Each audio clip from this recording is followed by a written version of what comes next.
If you don't know what to look out for, then you can be really misinformed. And for me, for a long time, I was very misinformed about what was actually a protein. There's all kinds of foods that have protein in them, but that doesn't make it a primary protein item, okay?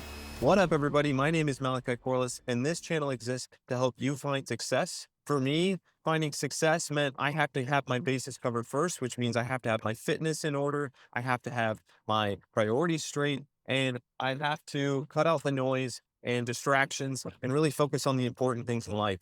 Now, what I'm going to talk about in this video is some more fitness advice that I have learned along the way. In a previous video, I talked about macros and the different macros, fats, proteins, carbs, and the purpose of each one of them. I want to talk about the protein macronutrient specifically. And I want to talk about what is, what I would consider protein foods and what I wouldn't, how to find real protein, and how to avoid the gimmicky protein advice and sources out there.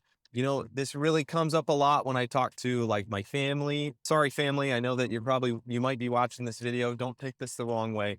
Even when I talk to people around the New Year's time frame and they're talking about, oh, I ate more protein and I'm eating healthier and things like that. If you don't know what to look out for, then you can be really misinformed. And for me, for a long time, I was very misinformed about what was actually a protein food source. There's all kinds of foods that have protein in them, but that doesn't make it a primary protein item. Okay.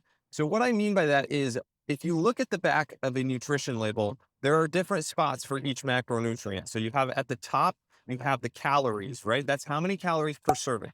But then you have, how much fat is on the packaging. And then you have how many carbs in the middle. And then at the bottom, you usually have how much protein. A lot of different foods have protein in them. But when you're talking about actual protein foods, what you really are looking for is what is the primary macronutrient in this food source. So I've done a video about my favorite protein sources, but I feel like I could have done a better job explaining why those are the ones that I've picked over the other ones. So let's start with how to determine that food is a protein source for you. So what you should be looking at on the packaging is what is the highest macronutrient. Each macronutrient is defined in grams. So protein, if you see on the back of a protein shake, it's usually around 25 to 30 grams per serving. And then usually it's like 1 gram of carbs, and then maybe like 0.5 or 1 gram of fat. That's usually what my protein powder is. And so if you look at that, for every 30 grams of protein, there is only 1 gram of fat and 1 gram of carbs. And that's a really good ratio. That's a ratio that you want. And that's why whey protein and protein shakes are a protein source for you. So that means when you're eating that 180 calories, it's only protein, basically. There's very little other stuff. Now, let's compare that to something like peanut butter. Peanut butter is, a lot of people like to be, and I used to do this too, is like celery and peanut butter or peanut butter and an apple. I love those things. It tastes amazing, but peanut butter is actually a terrible source of protein. And the reason why is if you look at the back of the label, you're going to see like 5, maybe a little more grams of protein. But then you look at the fat, if you see even 9 grams of fat, and then however many carbs are on the back of it. So for every 200 calories that you're eating of peanut butter, you are only getting 5 grams of protein, as opposed to a protein shake where you're getting 30. So that if you start noticing, that's where the misconception lies is like, yes, there is protein in peanut butter for sure, but it's not a protein. It shouldn't be your primary protein source. Real quick commercial break. If you are looking for shoes to take to the gym, I really love my Vivo Barefoots. I actually bought a pair of the Vivo Barefoot knits recently, and these are my favorite pair of shoes. And I would highly recommend them to anybody that is looking for a good pair of gym shoes. I get all white pairs of shoes, but they all have all kinds of different colors, all kinds of different styles. And I have an exclusive discount code for you. This video is not sponsored, but I have become an affiliate with them. And so I highly recommend their shoes to anybody that's interested in them. I have a discount code Malachi10. You can see that in the description. But if you're not looking for shoes, that's okay. Let's get back to the video. You have to watch out for this when you're looking at different products at the store that say that they're protein sources. So common things that I see, especially people tell me, "Oh, I'm eating healthy. I'm eating some protein options." Usually, what those things are that aren't actually good protein sources are things like peanut butter. I already listed is one of the ones I think is horribly marketed as a protein source. Things like nuts. Nuts are just the same as peanut butter. They're very high in fat. They're not bad for you, but they aren't a protein source. They shouldn't be your primary way of consuming protein. Trail mix, same vein. It's about the same where you'll see protein on the back.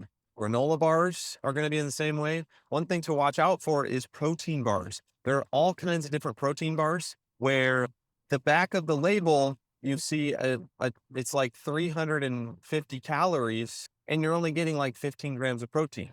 That's not a great ratio. Whereas there are other protein bars out there where you can get 180 calories and you're getting 20 to 25 grams of protein. So you just have to think about that when you're making this decision. So here's how it all fits together in the puzzle, right?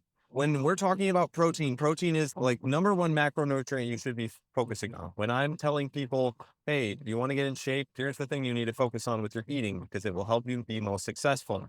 In my macro video, I talked about how protein is satiating. It also helps restore your muscles and the things that you want if you want to look better. So here's how all this fits together as a puzzle when you're considering protein. When you're trying to lose weight, you need to eat less than you're burning calories for the day. And I'll make a different video about that as well to talk about how that equation works. But that's all you need to know right now. You need to eat less food than you're burning calories for the day. So one thing that you can do is make yourself more full because it makes you less hungry. It makes you eat less food. What you need to do is look at your body weight. I'm 185 right now. So I am trying to shoot for 1 times my body weight in protein, 185 grams of protein.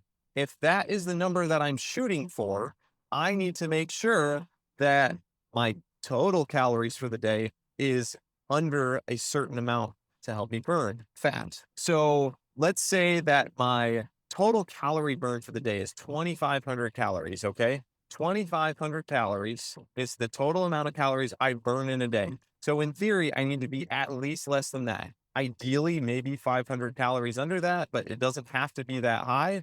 It just means you won't progress as quickly.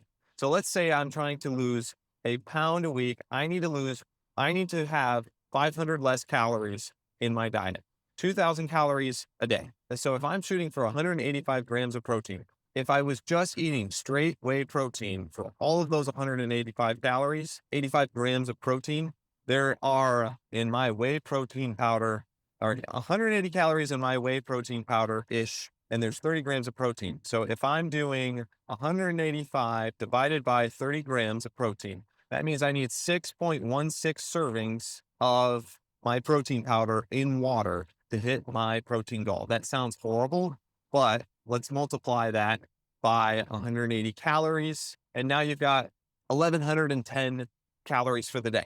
That means I still have 900 other calories that I could eat with just fat or carbs. That's actually not that bad, but that's nasty. Okay. So we're not just having 6 protein shakes in water for the entire day for my protein. Let's change that up. So it's peanut butter, right? Okay. I don't have this specifically in front of me, but let's say it's 200 calories for every 5 grams of protein in peanut butter. Okay. So let's do 185 divided by 5. So I need 37 servings of peanut butter. Okay. Well, 37 times 200 is 700 or 7,400 calories. Okay. So are you seeing the difference here where you need to kind of consider when I'm picking foods throughout the day, if I want to actually lose weight, I need to come under a certain calorie goal, but at the same time, have enough protein so that I feel full. It's easy to stick to my goal and it's easy to stay satiated so that you're not binge eating on food because you can't control your hunger. The thing is, the hungrier you are, the harder it is to stick to it. Okay, so now that you have this information, what sort of protein sources would I recommend? Well, there's the typical chicken. People are all bodybuilders, especially, are always big on chicken, lean beef, things like that. I also sometimes for lunches will have like lunch meat, things like that. Lunch meat, Skim milk is a great source of protein because there's not as much fat in it, but you still get the benefits of the protein in milk. I hope this video was helpful for you. Again, I'm going to be making weekly videos, so be sure to subscribe to the channel. And I have a whole series that I have planned out, but I've actually made a full video about my favorite protein sources, which you can check out here. And I'll see you guys in the next video. Peace.